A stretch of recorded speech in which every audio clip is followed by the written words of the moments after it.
नमस्ते, सुप्रभात। चरक संहिता वाचन के इस सत्र में आप सबका स्वागत है। हम इस सत्र की शुरुआत प्रार्थना से करेंगे।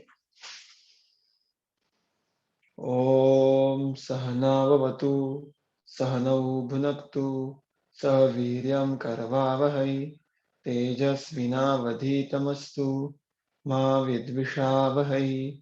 ओम शांति शांति शांति।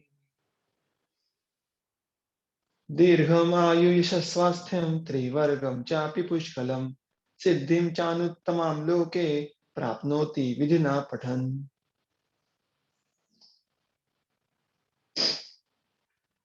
नमस्ते।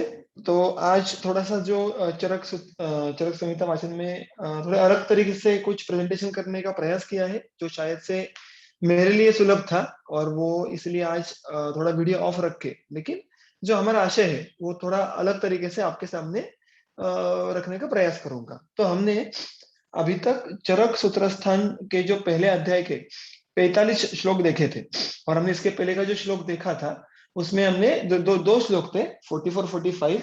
उसमें हमने सामान्य विशेष सिद्धांत इसके बारे में देखा था।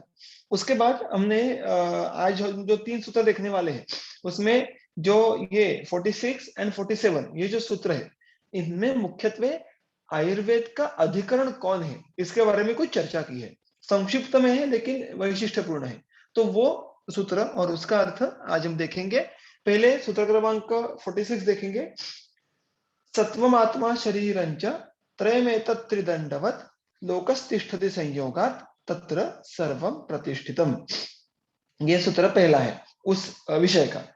तो अभी यहाँ पे एक चर्चा होती टीकाकारों में कि देखिए, आपको अगर याद होगा तो हमने इसके पहले के सत्र में देखा था कि जब भी भरद्वाज मुनि ने महर्षियों को आयुर्वेद का ज्ञान दिया था, और उसके बाद जब सारे महर्षि ये ध्यान में स्थित होकर उन्होंने अपने अपने ध्यान चक्षु से क्या देखा था, तो सामान्य विशेष गुण द्रव्य कर्म और समवाय इनका ज्ञान करके लिया था आयुर्वेद के परिप्रेक्ष्य में।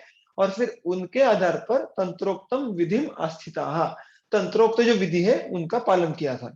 तो हमारे ग्रंथ में बहुत बार जो क्रम है उसका महत्व हमें देखना पड़ता है। सिमिलरली उस सूत्र में भी देखिए कि वहां पे उन्होंने सामान्य और विशेष इन दोनों का जो उल्लेख है वो सबसे पहले किया था। उसका हमने रेलेवेंस भी देखा था पिछले सत्र में। उसके बाद उन्होंने गुण का वर्णन किया है, फिर द्रव्य आता है, फिर कर्म आता है, फिर समवाय आता है। तो इस क्रम के बारे में थोड़ा और आगे जाके देखेंगे। लेकिन उन्होंने जब अभी सामान्य विशेष का वर्णन करना शुरू किया, उसके बाद बीच में ही अचानक से ये सूत्र, ये दो सूत्र आते हैं जिनका साक्षात इन 6 कारणों के वर्णन से कोई संबंध नहीं है। लेकिन टीकाकार ऐसा कहते हैं कि ये जो भी कुछ हमें चिकित्सा व्यवहार करना है, फिर वो सामान्य विशेष के जरिए हो या द्रव्य गुण कर्म के जरिए हो, वो करने के लिए हमें कौन सा क्षेत्र, कौन सा फील्ड या कौन सा कैनवास हमें उपयोग में लाना है, वो पहले जान के लेना जरूरी है। दैट्स वाई सामान्य विशेष के बाद वो चिकित्सा के लिए अधिकरण क्या है उसके बारे में चर्चा करते हैं, और इसलिए ये दो सूत्र है वो उसके बारे में आगे आने वाले हैं। सूत्र है सत्वम आत्मा शरीर त्रयमेतत् त्रिदंडवत्। देखिए इसकी सूत्र में तो बहुत सारे संधि है नहीं, तो उसको समझना भी आसान है। सत्व यानी मन, आत्मा और शरीर। शरीर च इसका अर्थ हम आगे भी देखेंगे, हमने अनेक बार देखा है कि और, जिसको इंग्लिश में हम एंड कहते हैं। यानी सत्व, आत्मा और शरीर। त्रयम, त्रयम यानी तीन। ये तीन कैसे है? त्रिदंडवत। वत मतलब उस जैसे, यानी या उससे युक्त, ऐसा भी उसका एक अर्थ हो सकता है। यानी ये जो सत्व सत्व शरीर आत्मा ये तीनों कैसे है, मानो तीन दंड की तरह है।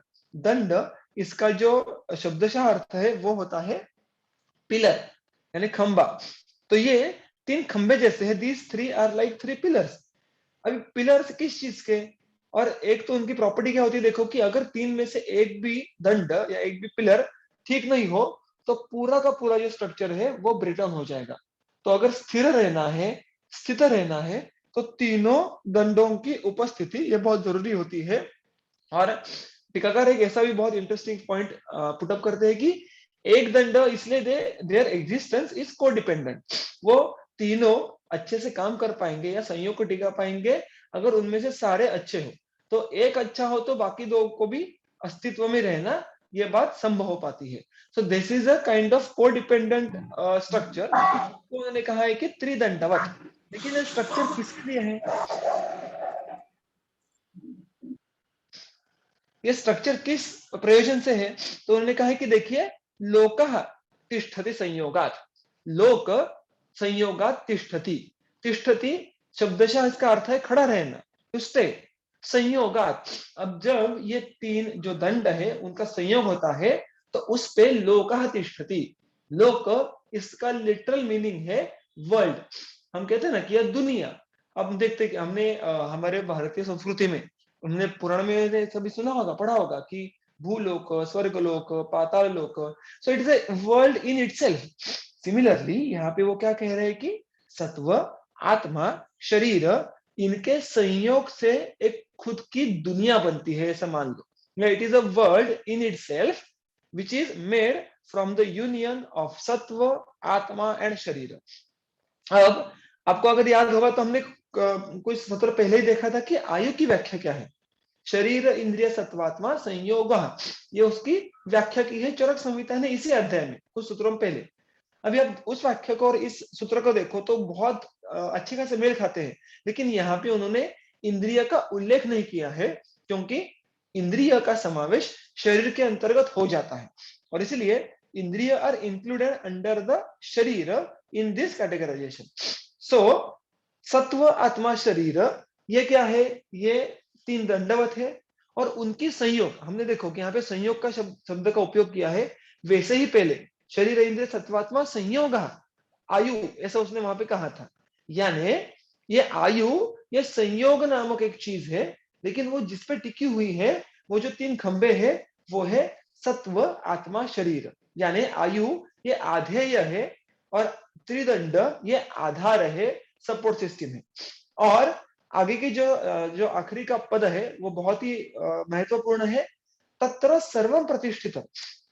तत्र, तत्र यानी कहा, इस लोक में, दिस इज द संयोग ऑफ सत्व, आत्मा, शरीर, a world which is made out of the union of this three. इस लोक में, इस दुनिया में सर्वम प्रतिष्ठितम, यानी सर्व, सब कुछ इसमें प्रतिष्ठित है, इसमें स्थित है। अभी सर्व इसका अर्थ क्या लेंगे हम? तो सर्व यानी शरीर, सत्व और आत्मा, इनमें इंडिविजुअली जो जो स्थित है वो सारा इस संयोग में भी हमें देखने के लिए मिलता है।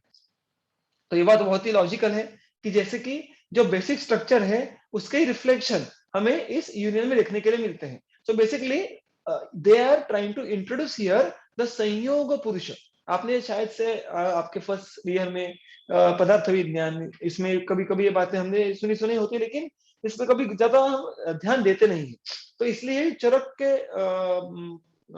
रिलेवेंस में क्या इसका महत्व है वो हम देखने वाले हैं कि शरीर, आत्मा और सत्व, इस संयोग से जो कहते हैं उसको पुरुष कहते हैं, वो आगे के सूत्र में आने वाला है। और इसका विस्तृत वर्णन वो चरक शारीरिक स्थान 5वां अध्याय पुरुष विचय, उसमें हमें देखने के लिए मिलता है। उसमें आपको भी पता होगा कि जिसको हम बहुत बार, बहुत कॉमनली कहे जाते हैं कि लोक पुरुष साम्य सिद्धांत, लेकिन उसके जो गांभीर्य है विषय का, वो बहुत ही ज्यादा है। तो वहां पे जो लोक शब्द है वो भी दुनिया, वर्ल्ड, इस तरीके से है। तो पुरुष अयम लोक संमित, ऐसा सूत्र वहां पे कहा गया है शारीरिक स्थान 5वें अध्याय में। संमित यानी तुल्य, कंपेरेबल और वेरी सिमिलर। तो ये पुरुष जो है, पुरुष यानी ये जो संयोग पुरुष है, जो सत्वात्मा शरीर से बना है, वो लोक जैसा है। It means the outer world and this world of the sanyog, they are just like each other. जो ये हम, जो अभी हमारी आयु है, वो जिस संयोग पे डिपेंड करती है, वो संयोग और बाहर बाहर दुनिया जिस नियमों के आधार चलती है, जिस पदार्थों के आधार चलती है, वो सारा एक जैसा है। ये बहुत ही महत्वपूर्ण सिद्धांत की शुरुआत यहाँ पे की गई है। यानी वो क्या कहते हैं कि जो जो शरीर, सत्व, आत्मा इनमें रहने वाला है, वो इस पूरे संयोग में दिखने वाला है। और हमें ये देखने के लिए मिलता है कि इसका रिसेम्बलेंस ये बाहर की दुनिया से बहुत ज्यादा है। इसलिए 5वें अध्याय में उन्होंने कुछ उदाहरण दिए हैं, वो मैं आपके सामने रख रहा हूं नीचे, कि उन्होंने क्या कहा है कि देखो, अगर हम देखें तो इसको और हम सटली अगर डिवाइड करें तो हमें ये देखने के लिए मिलता है कि जो हमारा ये पुरुष है वो 5 महाभूत और अंतरात्मा इससे बना है। अभी पुरुष ये लिंगवाचक शब्द यहाँ पे नहीं है, it is not gender related. Basically पूरी पुरुष इसका अर्थ है पुरीशेते, यानी जो इस संयोग के अंदर रहता है उसको पुरुष कहते हैं। तो पुरुष ये एक जातिवाचक है और ना कि लिंगवाचक। There is no gender, there is no he and she here, so we are talking about this sanyog. ये पुरुष अगर आप देखें तो 5 महाभूत और उसके अंदर रहने वाला अंतरात्मा, इससे क्लासिफाई हो सकता है। और सिमिलरली उन्होंने कहा है कि जो बाहर का लोक है उसमें भी सारी जो सारे पदार्थ हमें देखने के लिए मिलते हैं वो भी 5 महाभूतों से बने हैं, और उसमें भी ब्रह्म नामक तत्व वास करता है जो कि अंतरात्मा का ही रूप है। या हम उल्टा कह सकते हैं कि अंतरात्मा ये ब्रह्म का ही एक प्रतिबिंब है, रिफ्लेक्शन है, जो हमें इस पुरुष के अंदर दिखाई देता है। सो 5 महाभूत और ये ब्रह्म या अंतरात्मा, वो दोनों ही शरीर के बाहर और शरीर के अंदर सेम है। उसके आगे जाके वो उसका उदाहरण हमें देते हैं बहुत सारे। वो क्या कहते हैं, चरक संहिता में क्या कहते हैं कि देखो, जैसे बाहर पृथ्वी महाभूत है, वैसे शरीर के अंदर जो भी मूर्ति है, यानी things which all have some kind of shape, some kind of structure, उनको सारों में हमें पृथ्वी महाभूत का रिफ्लेक्शन देखने के लिए मिलता है। आप यानी जल महाभूत जैसे बाहर है, उसका रिफ्लेक्शन हमें शरीर में जो भी क्लेद है, जो भी आर्द्रता है, जो भी गीलापन है, उसमें हमें देखने के लिए मिलता है। तेज महाभूत जो है बाहर, उसका रिफ्लेक्शन हमें अंदर जो भी औष्ण है, अभिसंताप, शरीर में जहां जहां पे औष्ण है, जहां जहां पे पचन परिणमन की अपेक्षा है, वहां पे देखने के लिए मिलता है। फिर वायु, वायु महाभूत का रिफ्लेक्शन जो हमारे शरीर में प्राण रहते हैं, जिनको हम प्राणादि वेदात पंचात्मा वायु कहते हैं, प्राण, उदान, समान, व्यान, अपान, ये उस वायु महाभूत के ही शरीर के अंदर के कार्य करने वाले तत्व हैं। और वियत, वियत यानी आकाश, जैसे बाह्य सृष्टि में आकाश महाभूत है, वैसे इस पुरुष के अंदर जो सृष्टि है उसमें सुशिराणी, सुशिर यानी जो भी खाली जगह है, द पोरोसिटी, जहां पे कोई संचार करने के लिए अवकाश है, ख है, वो सारा वो आकाश महाभूत का ही वहां पे एक प्रतिबिंब है। तो इस तरीके से पंच महाभूत भी जिस तरीके से बाहर है उसी तरीके से अंदर है, लेकिन उनको हम अलग अलग तरीके से हमें उसको देखना पड़ता है। तो बेसिकली दिस वर्ल्ड, ये जो लोक है पुरुष का, वो it's a part of this huge world, and therefore it is made up of the exact same components. अगर वो हम देखें तो फिर हम इस लोक और पुरुष के जो सिमिलरिटी है वो देख पाते हैं। और ये सिमिलरिटी ना ही सिर्फ पंचमहाभूतों के लेवल पे है, तो उसके आगे जाके जो भी और सूक्ष्मतर वस्तुएं हैं, जिसको हम कहेंगे भाव पदार्थ है, जो कि पंचमहाभूतों के परे है, उनको भी देखने के लिए मिलता है। तो उसके बहुत सारे उदाहरण चरक में, शारीरिक में देखने के लिए मिलते हैं, लेकिन वहां पे वो आगे जाके उस वर्णन का प्रयोजन कहते हैं कि एक तरीके से उसको वो आध्यात्मिक, उसको एक पहलू देते हैं। वो आध्यात्मिक पहलू है, वो उसका चिकित्सा में, हम जो युक्ति और चिकित्सा करने वाले हैं उसमें उसका महत्व नहीं है, इसलिए उसकी चर्चा यहाँ पे उतनी की गई नहीं है। मैं सिर्फ उसमें से 2 उदाहरण पेश करूंगा कि देखिए उन्होंने क्या कहा है कि जैसे प्रजापति हो, इंद्र हो, रुद्र हो, वसु हो, ऐसे बहुत सारे जो देवताओं के उल्लेख आते हैं जो बाहर इस ब्रह्म तत्व के ही कुछ प्रतिबिंब है, वैसे ही उस अंतरात्मा के प्रतिबिंब जो अलग अलग शरीर में कार्य करते हैं वो हमें देखने के लिए मिलते हैं। और वो एक दूसरे से हम कंपेयर कर सकते हैं। जैसे कि प्रजापति, जिसको हम देखा था कि प्रजापति कैसे होते हैं, कि ब्रह्म के पुत्र ऐसे कहे गए हैं वो, जिनको ब्रह्म ने खुद उन्होंने आयुर्वेद का ज्ञान दिया था। वो प्रजापति जैसे सृष्टि में है, वो तो मनुष्य स्वरूप नहीं है, वो तो पंचभौतिक शरीर को धारण नहीं करते, वो तो अपंचभौतिक है। वैसे ही हमारे शरीर में भी जो सत्व है वो भी उसके जैसे कंपेरेबल है। जैसे बाहर प्रजापति, वैसे हमारे पुरुष में सत्व। जैसे बाहर इंद्र, इंद्र भी देवता है, वो भी पंचभौतिक शरीर से नहीं बनी, वैसे ही हमारे शरीर में अहंकार इस तत्व की उपस्थिति होती है, and so on. The moral of the story is that कि ये पुरुष ये लोक से पूरा मेल खाता है, और जो जो तत्व हमें पुरुष में देखने के लिए मिलते हैं वो हमें लोक में देखने के लिए मिलेंगे, एंड वाइस वर्सा। सो ये जो शारीर स्थान 5 का एक बहुत इंटरेस्टिंग बड़ा टॉपिक है, उसका भी उद्देश्य या उसका भी इन शॉर्ट वर्णन यहाँ पे चरक संहिता करती है। ठीक है, अभी इसी सूत्र के विषय को आगे बढ़ाते हुए उन्होंने आगे के सूत्र में, सूत्र क्रमांक 47 में कहा है, स पुमांश्चेतनम तच्च तच्चाधिकरणम स्मृतम वेदस्यास्य तदर्थम ही वेदोयम संप्रकाशितः। देखिए इसका संधि विग्रह करेंगे पहले इस सूत्र का।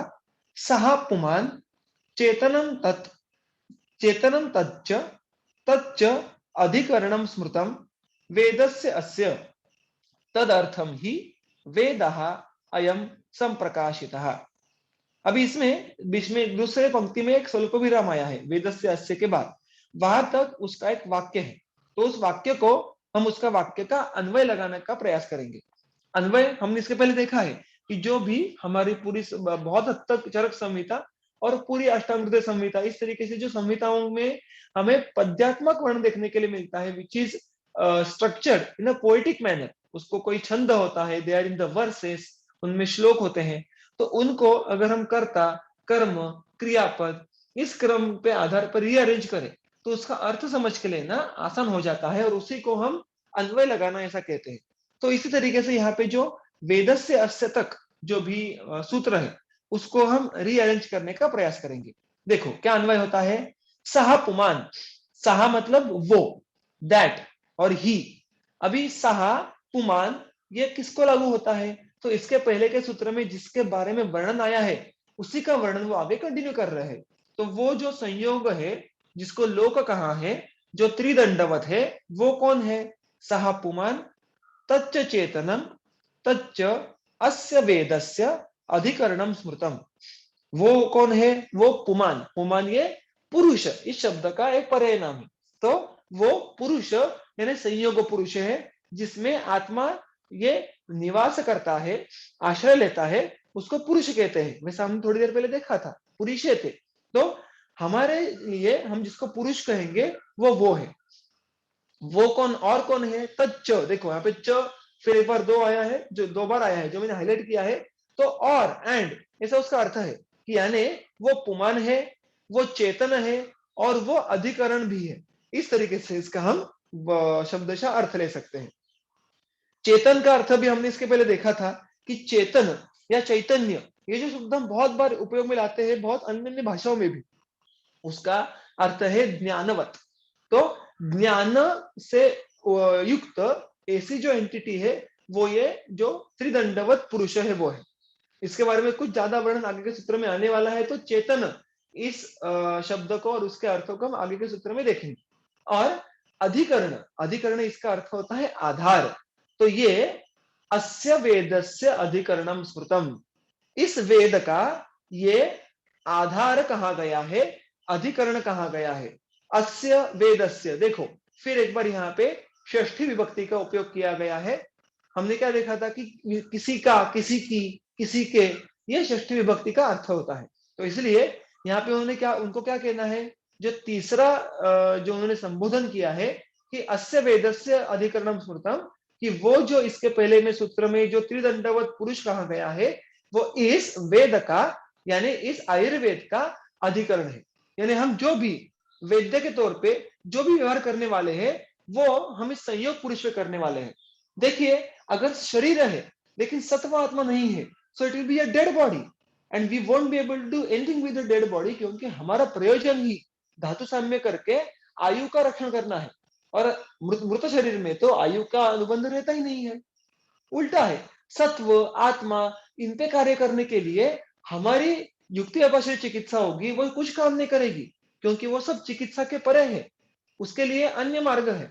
तो इसका अर्थ है कि अलग अलग तरीके से सिर्फ मन पे, सिर्फ आत्मा पे, सिर्फ शरीर पे ऐसा कार्य करना यह हमारे क्षमता में नहीं है वैद्य के तौर पर। और इसलिए हम और आप जब वैद्य की भूमिका में जाकर चिकित्सा करने वाले हैं या स्वास्थ्य रक्षण करने वाले हैं तो हमारे लिए सत्व आत्मा और शरीर इस संयोग से बना हुआ जो एंटिटी है, जो पुरुष है, वो अधिकरण है, वो विषय है, that is the platform for us to work for, ये उनको यहाँ पे कहना है। और उसी को वो आगे एक्सटेंड करते हैं, तदर्थम ही वेदः अयम संप्रकाशितः। तदर्थम यानी उसी के लिए, किसके लिए? उस पुरुष के लिए, उस संयोग पुरुष के लिए अयम वेदः संप्रकाशितः। यह जो वेद है, यह जो आयुर्वेद है, उसका प्रकाशन, उसका जो हम कह सकते हैं कि उसका एलेबोरेशन या उसका वर्णन ये यहाँ पे किया गया है।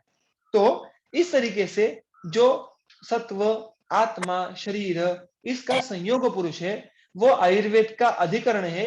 ये बात उन्होंने इन 2 सूत्रों में कही।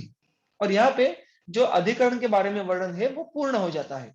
और फिर एक बार जो हमने देखा था कि जो एक क्रम चला रहे थे, वो सामान्य विशेष से जो कारण प्रकरण हम देख रहे थे कि जो 6 कारण आयुर्वेद में कहे गए हैं, उनका वर्णन इसके बाद फिर एक बार शुरू हो जाता है। फिर इसके बाद सूत्र किसके बारे में है? तो इसके बाद जो सूत्र है वो द्रव्य संग्रह के बारे में। द्रव्य संग्रह, अभी देखो फिर कि द्रव्य, ये जो क्रम था, सामान्यंच विशेषंच गुणान द्रव्याणि कर्मच समवायंच तज्ञात्वा तंत्रोक्तम विधिमास्थितः। तो हमने सामान्य देखा, विशेष देखा, गुण नहीं देखे, और फिर हम द्रव्य देखने लगे। तो फिर एक बार जो क्रम पहले कहा गया है उसमें उन्होंने कुछ परिवर्तन किए। ग्रंथ में जब भी किसी भी मूलभूत नियम, किसी भी मूलभूत क्रम हो, इसमें कोई परिवर्तन किया जाता है तो वो सप्रयोजन होता है, इसके पीछे कोई पर्पस होता है। निष्प्रयोजन, उनको लगा ऐसे, अच्छा लगा इसलिए, ऐसा कोई उसके पीछे का कारण नहीं होता है। और इसलिए हमें हमेशा अगर कोई इस शास्त्र की रचना में ऐसे परिवर्तन देखने के लिए मिले तो उसके पीछे का प्रयोजन क्या है वो जान के लेना महत्वपूर्ण होता है। उससे हमें कुछ अधिक इंफॉर्मेशन, जानकारी, ज्ञान मिलने की संभावना बिल्कुल होती है। तो यहाँ पे भी सबसे पहले सामान्य विशेष के बाद गुण आने चाहिए थे, जो सूत्र क्रमांक 28 में देखने के लिए मिले थे उस क्रम के द्वारा। लेकिन वहां पे गुण के पहले द्रव्य का वर्णन किया गया है। और इसका जो एक्सप्लेनेशन है वो टीकाकार कहते हैं कि देखिए, हमें व्यवहार में हम गुणों के भाषा में बहुत बार बातें करते हैं कि इसमें इस गुण का प्रयोग करना है या इसमें इस वीर्यात्मक द्रव्यों का प्रयोग करना है, लेकिन अल्टीमेटली जब गुणों का उपयोग करना है या गुणों का हमें व्यवहार में विधि का प्रयोग करना है तो हमें द्रव्य का ही प्रयोग करना पड़ता है, क्योंकि गुण यह हमेशा सदा के लिए द्रव्य के ही आधार पे बने रहते हैं। और इसलिए द्रव्य ये गुणों का आधार होने के कारण पहले द्रव्यों का वर्णन किया गया है, ऐसा टीकाकार हमें यहाँ पे कहते हैं। तो सामान्य और विशेष के बाद द्रव्य के संबंधित जो सूत्र है उसका वर्णन यहाँ पे आया है, उसका उल्लेख यहाँ पे आया है। सूत्र क्या है? खादीन्यात्मा मनः कालो दिशश्च द्रव्य संग्रह सेन्द्रियम चेतनम द्रव्यम निरिंद्रियम अचेतनम। तो यहाँ पे उन्होंने द्रव्य संग्रह कहा है। संग्रह देखो, संधि विग्रह करके मैंने नीचे जो आपके सामने सूत्र रखा है उसकी तरफ देखो। खादिनी आत्मा मनः कालः दिशा च द्रव्य संग्रह। देखो फिर एक बार च, ये अव्यय आया है जिसका अर्थ है और, एंड। खादिनी, ख आदिनी, यानी जिसके पहले आकाश है, ऐसे कौन? 5 महाभूत। ख यानी आकाश महाभूत, यानी खादी, ये 5 द्रव्य हो गए।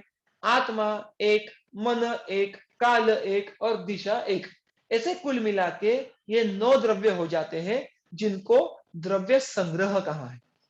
द्रव्य संग्रह, संग्रह का अर्थ क्या होता है? अगर आप तंत्र युक्ति के भी प्रकरण में देखें आखिरी के अध्याय में, तो वहां पे भी इसका बहुत ही स्पष्टीकरण अच्छे से मिल जाता है कि संग्रह इसका अर्थ है संक्षेप में, in short, in a concise manner. तो ये जो द्रव्यों को उन्होंने वर्णन किया है वो संक्षेप में है, ये बात हमें ध्यान में रखनी है। और इसलिए जो पहली जो पंक्ति है इस सूत्र की, उसको हम किस तरीके से देख सकते हैं कि संक्षेप में पंच महाभूत, आत्मा, मन, काल और दिशा, ये द्रव्य है। So we can say in a short manner और इन अ कंसाइज फॉर्म, पंच महाभूत, आत्मा, मन, काल एंड दिशा आर द्रव्य। तो इतने ही द्रव्य है क्या? तो द्रव्य के भेद तो असंख्य हो सकते हैं, लेकिन सबसे मूलभूत जो क्लासिफिकेशन है वो इस तरीके का है। अभी फिर इसमें क्रम का महत्व हमें जो टीकाकारी वो कहते हैं कि हमने जिस तरीके से देखा कि सामान्य विशेष का क्रम को परिवर्तन क्यों किया, अभी यहाँ पे भी आप देखोगे कि पहले के सूत्र में सत्वात्मा शरीरम च इस तरीके से आया था। इस सूत्र में खादिनी यानी पंच महाभूतों का वर्णन पहले किया है, फिर आत्मा आता है, मन आता है और बाकी द्रव्य आते हैं। ऐसा क्यों? तो वहां पे टीकाकार कहते हैं क्योंकि व्याधि एवं आरोग्य का जो अधिकरण स्वरूप शरीर है वह पांचभौतिक है। देखो, ये जो सत्व और आत्मा है ये शरीर के अंदर आश्रय लेके बैठे हैं और उस संयोग पुरुष में हमारा मुख्य कार्य ये शरीर पे ही होता है। इसका अर्थ है कि जब तक सत्व और आत्मा शरीर से संयोग बना के रखे हैं तब तक ही हम शरीर पे कार्य कर सकते हैं। किंबहुना हमारा उतना ही कर्तव्य है कि उस शरीर को बना के रखे। और इसलिए हम क्या देखते हैं, दोष धातु मला मूलम सदा देहस्य, देह शरीर, उसमें जो दोष है, धातु है, मल है, उन पे ही हमारा कार्य चलते रहता है। तो ये संयोग में भी हमारा मुख्य कार्य ये शरीर पे होता है और वो बात दर्शाने के लिए उन्होंने यहाँ पे पंच महाभूतों का उल्लेख शुरुआत में किया है, क्योंकि उसी से हमारा शरीर, हमारे शरीर के सर्व घटक दोष धातु मल इत्यादि वो बने हुए हैं। ठीक है। अब इसकी जो पहली पंक्ति है इसमें जो हमने अभी 9 द्रव्य देखे उनको टीकाकार कारण द्रव्य कहते हैं। कारण यानी कॉज, जिससे कुछ तो अलग, कुछ तो कार्य स्वरूप द्रव्य बनाया जाता है, बना जाता है। तो इसका अर्थ है कि जिसको हम थोड़ा क्रूड लैंग्वेज में रॉ मटेरियल कह सकते हैं। So the raw material to to form an number of combinations they are known as कारण द्रव्य। एंड इन दिस कॉन्टेक्स्ट, इस परिप्रेक्ष्य में यहाँ पे खादिनी पंचमहाभूत 5 और उर्वरित 4 द्रव्य, यह मिलकर 9 द्रव्य है, वो कारण द्रव्य है। इन्हीं के संयोग से सारे द्रव्य बनने वाले हैं यहाँ पे शरीर के अंतर्गत। यानी शरीर में जो जो भी भाव पदार्थ उपस्थित है वो सारे इनसे ही बनते हैं। और यही तर्क हम बाह्य सृष्टि के लिए भी लगा सकते हैं, क्योंकि हमने अभी अभी देखा कि पुरुष और ये लोक ये तुल्य है। इसका अर्थ है कि इन्हीं 9 द्रव्यों से हमारी सारी सृष्टि बनी है। तो there is no any other entity which is not form by one of this कारण द्रव्य। यानी कारण द्रव्यों के ही परम्यूटेशन कॉम्बिनेशन से इस सृष्टि के सारे कार्य द्रव्य बनते हैं जिससे हम व्यवहार करते हैं। हमारा टेबल होगा, ये फोन होगा, हमारे ग्रंथ होंगे, ये शरीर होंगे, बाकी गाड़ियां होंगी, कुछ भी ले लो। They are ultimately the combination of one of these multiple of these 9 कारण द्रव्य। तो इस सृष्टि के सारे कार्य द्रव्यों की निर्मित इन कारण द्रव्यों से होती है। और हम आगे जाके देखें तो हमने बहुत ये क्लासिफिकेशन बहुत पहले से देखा है कि सृष्टि में जो एक बेसिक कार्य द्रव्यों का क्लासिफिकेशन है वो क्या है, तो living beings and non living beings, जिसको हम सचेतन द्रव्य और अचेतन द्रव्य इस प्रकार से भी कह सकते हैं। और उसी के बारे में जो विस्तार उन्होंने इसी सूत्र के दूसरे पंक्ति में किया है वो क्या है, तो दूसरी पंक्ति इस कार्य द्रव्यों के बारे में हमें कुछ महत्वपूर्ण जानकारी देती है। देखिए दूसरी पंक्ति, सेंद्रियम चेतनम द्रव्यम निरिंद्रियम अचेतनम। तो यहाँ पे उन्होंने कार्य द्रव्यों का 2 प्रकार से क्लासिफिकेशन किया है। चेतन द्रव्य, स इंद्रिय। चेतन द्रव्य जिसको हम लिविंग बीइंग कहेंगे वो कैसे है, वो स इंद्रिय है, वो इंद्रियों के साथ एग्जिस्ट करते हैं।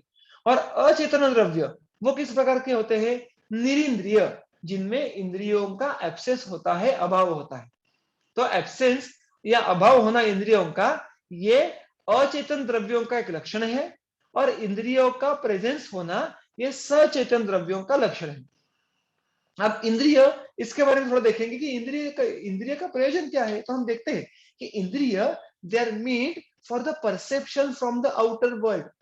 हम बाह्य सृष्टि से जो ज्ञान ग्रहण करते हैं उनके जो इनलेट्स है वो क्या है, वो इंद्रिय है। तो इसलिए विषय जो उनके शब्द स्पर्श रूप इत्यादि विषय है उनको ग्रहण करना जो कि ज्ञान स्वरूप ही है, वो कार्य जिनका है उनको हम इंद्रिय कहते हैं। So basically इंद्रिय are media to perceive the outer world. हम जो भी बाह्य सृष्टि परसीव करते हैं, एक्सपीरियंस करते हैं, वो कंप्लीटली इंद्रियों के द्वारा ही करते हैं। इसके बारे में कुछ सुंदर जो सूत्र आए हैं वो चरक शारीस्थान पहले अध्याय में आए हैं, जो हमें आज ये विषय समझने के लिए मदद करेंगे। इसलिए उनमें से कुछ अंश मैंने यहाँ पे आपके सामने रखे हैं। चरक शारीस्थान जो पहला अध्याय है उसमें जो 24 क्रमांक का सूत्र है उनमें उन्होंने स्पष्ट तरीके से कहा है येभ्यः बुद्धि प्रवर्तते, यानी जिनके द्वारा बुद्धि का प्रवर्तन होता है वो इंद्रिय है। यानी इंद्रिय अगर ज्ञान का ग्रहण करेंगे नहीं तो उस पर प्रोसेस करके बुद्धि की उत्पत्ति होगी नहीं। और उसके आगे जाके क्या कहते हैं सूत्र क्रमांक 54 में, आत्मा ज्ञः करण ही योगात ज्ञानम तो अस्य प्रवर्तते, यानी ज्ञान करके लेने वाला अल्टीमेटली कौन है, वो आत्मा ही है। हमने अभी भी देखा, पिछले सत्र में भी देखा था कि चेतन यानी the capacity to know is in the atma and not any other, because all other are achetan. आत्मा के प्रेजेंस की वजह से उस द्रव्य को हम से चेतन कहते हैं। तो ज्ञान जिसको होता है वो आत्मा है, लेकिन आत्मा तक ज्ञान पहुंचाने के लिए कोई तो एक हमें सिस्टम चाहिए, कुछ तो जरिया चाहिए। वो जरिया उसको कर्ण कहते हैं, और उसमें प्रामुख्य से जो हमारे ज्ञानेंद्रिय है 5 वो आते हैं, और उनको उनके द्वारा जो ज्ञान प्राप्त होता है उस पर चिंतन, उस पर उहन करने वाला मन, यह भी उसके लिए आवश्यक होता है। और इसलिए उन्होंने क्या कहा है उस शारीरिक संघ के सूत्र में, कर्ण ही योगात ज्ञानम तो अस्य प्रवर्तते, यानी अस्य यानी किसका, इस आत्मा को जो भी ज्ञान होता है वो कर्णों के द्वारा, साधनों के द्वारा, कर्ण यानी साधन, इंस्ट्रूमेंट्स, मीन्स, मीडिया, वो कौन है, वो प्रामुख्य से 5 बुद्धिंद्रिय है और उसके साथ साथ मन है। तो देखिए जो बीच में मैंने थोड़ा चित्र निकाला है कि आत्मा वो कहीं जाता नहीं, कहीं आता नहीं है, वो सिर्फ परसीव करता है, लेकिन उसके तक ज्ञान पहुंचाने के लिए, जानकारी पहुंचने के लिए जो माध्यम है वो इंद्रिय है। और ज्ञान ये जो यहाँ पे शब्द स्पर्श रूप रस गंध, इसके आधार पर जो हमें परसीव करने के लिए मिलता है, it stage outside the body. तो इसलिए the connection between the outside and the inside is established bye इंद्रिय। और अगर इंद्रिय हो तो ही आत्मा तक ज्ञान पहुंच सकता है, because they are the doorway for the outside world, for the outside knowledge to come inside, and that is the system which is present in a chetan द्रव्य।